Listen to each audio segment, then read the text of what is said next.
La plupart des gens ne sont jamais réellement eux-mêmes. Ils vivent selon les normes qu'on leur a toujours imposées, ce qui les empêche au final d'accomplir leurs propres rêves. Et si tu souhaites vivre ta propre vie et pouvoir apprendre à te connaître personnellement, qu'est-ce que tu veux, qu'est-ce que tu veux pas, au lieu de vivre le chemin par défaut qu'on t'a donné, regarde cette vidéo jusqu'à la fin.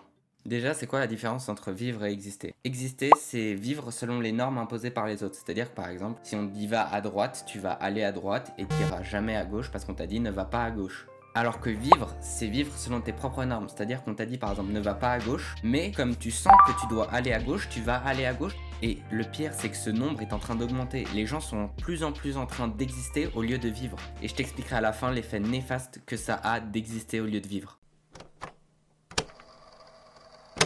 Déjà, il y a la limitation de l'entourage, c'est-à-dire comment ton entourage te limite depuis tout petit. Donc si tout petit on t'a dit fais pas ça et que tu recevais une punition, tu seras moins enclin de le faire plus tard, même si tu sais que ça peut être positif, dû au fait que tu risques d'avoir une punition. Ensuite, le deuxième, c'est les avis infondés de ton entourage. C'est-à-dire, imaginons que tu veux aller dans le business, par exemple, de la télé, et que tu veux faire ta propre émission. Tout ton entourage va te dire, ouais, mais c'est pas bien, etc. Faut que tu fasses ça comme ça, etc.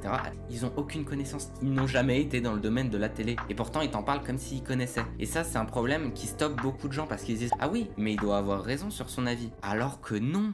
Maintenant, vu que les chemins par défaut existent, c'est-à-dire que tu n'as plus besoin de te prendre la tête, tu sais la récompense que tu vas avoir et les risques que tu vas prendre, prendre son propre chemin, c'est devenu beaucoup trop risqué d'après eux. Parce qu'ils disent, oui, mais ça se trouve sur mon propre chemin, je vais rencontrer des problèmes qui sont très graves et que je n'aurais jamais rencontrés en suivant le chemin par défaut qu'on m'a donné. Et vu qu'on se dit, risque est égal à punition, bah en fait on lit forcément le taux de risque qu'une personne va prendre à ce qu'elle va subir.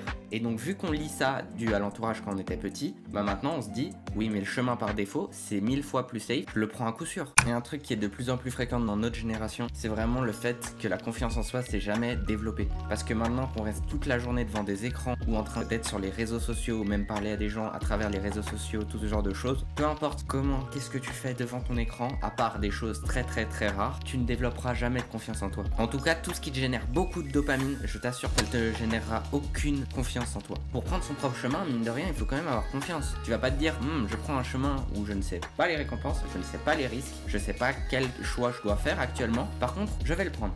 Parce que si t'as pas confiance en toi et en ce que tu peux faire, ton chemin n'existe pas réellement et il n'existera jamais. C'est pour ça que tu dois absolument la développer. Et c'est pas en une fois que tu vas réussir à développer ta confiance en toi, c'est en répétant en boucle cette action, en le faisant par exemple quotidiennement, mensuellement, peu importe, en le faisant en fait régulièrement, tu vas te dire en fait j'en suis capable et je peux le faire, je peux aller au-delà de la peur que j'ai, au-delà des risques que je pense qui vont m'arriver, des punitions que je risque d'avoir. Donc un autre problème, c'est le manque d'autodiscipline des gens, dû au fait qu'ils ont un trop haut taux de dopamine quotidien. Et ça, c'est l'un des plus gros problèmes que tu peux avoir parce que maintenant avec les réseaux sociaux, les jeux vidéo, c'est devenu tellement simple alors qu'à l'époque fallait aller chasser pour avoir une récompense niveau dopamine et fallait en fait faire des choses qui nous faisaient avancer dans l'évolution du monde et dans le fait de réussir à gagner sa propre vie. Maintenant la dopamine on peut la générer sans réussir sa propre vie et ça c'est un problème parce que c'est l'indicateur qui te dit là t'es en train de réussir, là t'es pas en train de réussir et quand t'en as pas assez t'en veux plus donc tu vas la chercher, donc tu vas réussir à ce moment là. Et le problème c'est que maintenant avec tout ce qui est réseaux sociaux, jeux vidéo, prends ça mais il y en a d'autres, l'alcool aussi c'est pas bon, tout ce genre de choses en fait c'est des dopamines que tu génères instantanément, t'as rien fait pour.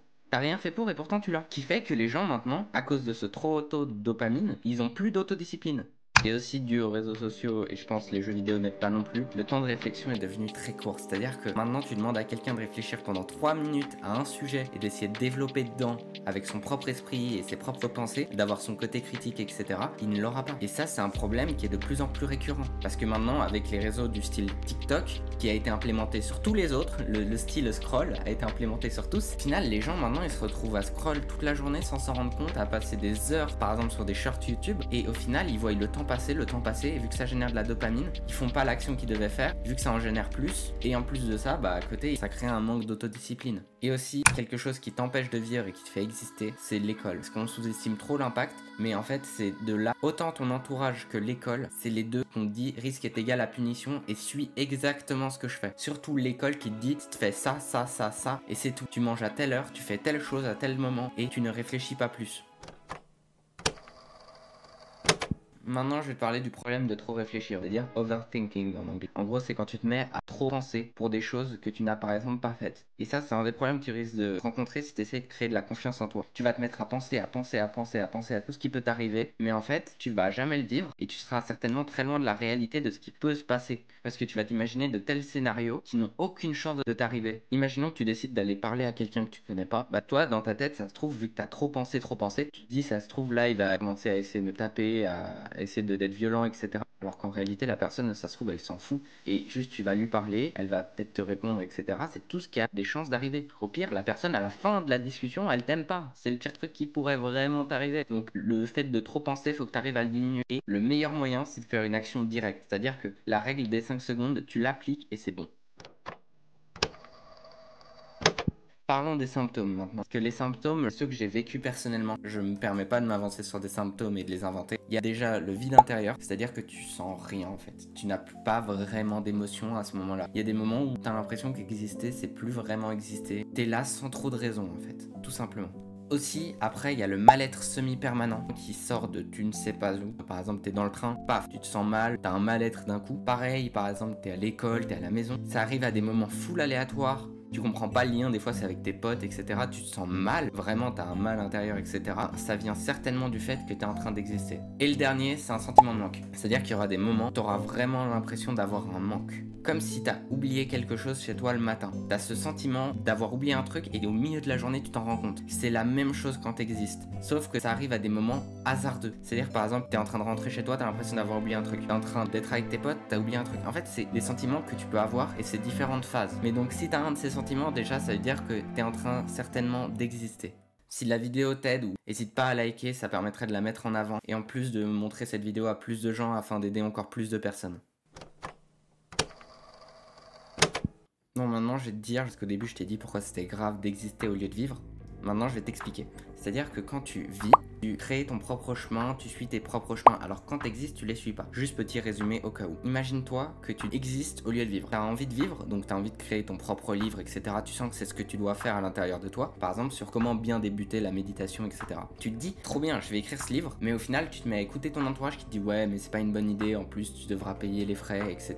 Faut pas que tu le fasses. Ce qui va se passer, c'est que les personnes qui sont censées lire ton livre, par exemple on va dire dans une dimension parallèle, au final là elles vont se retrouver sans le livre, ça se trouve elles vont jamais méditer, et le fait qu'elles commencent à méditer ça les pousse dans une bonne suite, dans une suite positive pour elles, alors que si elles se mettent pas à méditer ça se trouve elles vont aller du côté négatif. Et le problème c'est que ça impactera certainement pas qu'une ou deux personnes mais plus quelques centaines voire quelques milliers de personnes, et si tu pousses dans ce sens en boucle, en fait toutes les personnes vont se retirer vers le négatif et ça va jamais créer réellement plus de positif que de négatif, le fait d'exister, parce que la marque que tu es censé laisser toi seul, que tu peux laisser sur le monde, au final elle n'existera pas, elle sera jamais là. Et le problème c'est que toutes les personnes sont censées laisser un impact positif sur le monde, et en suivant un chemin par défaut tu ne laisses aucun chemin positif pour le futur, et même pour toi en plus tu vivras qu'un sentiment de manque, et c'est vraiment pas ce que tu as envie de vivre je pense pour le reste de ta vie, et de te dire sur ton lit de mort bah putain j'aurais dû faire autrement, je regrette. Si tu veux changer, je vais te donner les trucs que tu aurais besoin pour pouvoir changer et prendre le bon chemin, dépendant de ce que tu as. Sachant que la dernière est commune à tous. Déjà, la première, pour la confiance en soi, c'est le manque de confiance en toi. Fais des choses risquées quotidiennement, mensuellement, et prouve-toi que tu peux le faire. Parce que le problème du manque de confiance en soi, en réalité, vient du manque d'information envers soi-même et du fait qu'on se dise oui, mais je peux pas le faire. Et en fait, tu te mets à ne pas te croire car tu n'as jamais pris les risques que tu es censé prendre. Si tu manques d'autodiscipline, faut que tu te dises que la personne la plus importante au monde, c'est toi. Parce que c'est toi qui vas aider les autres, mais les autres ne font rien pour t'aider. C'est-à-dire qu'ils ne peuvent pas t'aider à ta place. Sache que tu es le seul à pouvoir t'aider. Par exemple, imaginons que toi, que tu es censé courir 2 km tous les jours, il n'y a pas quelqu'un qui peut courir à ta place. C'est littéralement impossible. Il peut te prendre, par exemple, dans une voiture et t'amener, mais il t'aura pas fait courir. Donc vraiment, la personne la plus importante, c'est toi. C'est toi seul qui peut aider les autres, mais pour ça, tu dois t'aider toi-même en premier. En disant que tu es bloqué par exemple dans un surplus de jeux et un surplus de réseaux sociaux, tu fais ça toute la journée, tu n'arrives pas à faire quoi que ce soit d'autre, je te conseillerais de réduire un peu ton temps, d'essayer de réduire. Et pendant ces temps de libre, soit tu fais rien, soit tu médites. Même faire les deux, c'est bien, de te laisser un moite-moite. Parce que le fait de méditer, en fait, ça te permettra de reconcentrer tes pensées, de recentrer et de réussir à devenir conscient. Parce que le problème des réseaux sociaux, c'est que sans t'en rendre compte, tu deviens inconscient et tu te mets à scroll pendant des heures alors que tu as des choses à faire. Et celui-là, c'est le conseil global, peu importe lequel t'as, c'est le seul moyen que tu trouves réellement ta propre voie. c'est d'écouter ton âme. C'est-à-dire que souvent notre cerveau va parler dessus, va essayer de trouver de la logique, etc. dans tout. Mais en réalité, si tu apprends à écouter ton âme, c'est vraiment ce qui va te permettre de trouver ton propre chemin. Et souvent, le problème c'est que maintenant, presque tout le monde est défié par la logique. C'est-à-dire qu'on se dit oui mais ça c'est plus logique et plus cohérent que de faire ce que j'ai ressenti à l'intérieur de moi de ce que je dois faire. Mais en réalité, c'est ton âme qui parle. Et ton âme sait ce que tu dois faire. Toi, t'en as aucune idée. Et ça, c'est un truc que peu de gens se rendent compte. C'est la chose primordiale si tu veux réussir à vivre. Même en disant que tu arrives à, par exemple, t'as plus de problèmes avec les autres, tu peux faire ce que tu veux de ta vie, t'écoutes pas ce que t'as à l'intérieur de toi, dans ton âme en fait, tu vas pas réussir à vivre. Prends cette vidéo au sérieux et agis aujourd'hui. C'était Luc, ciao.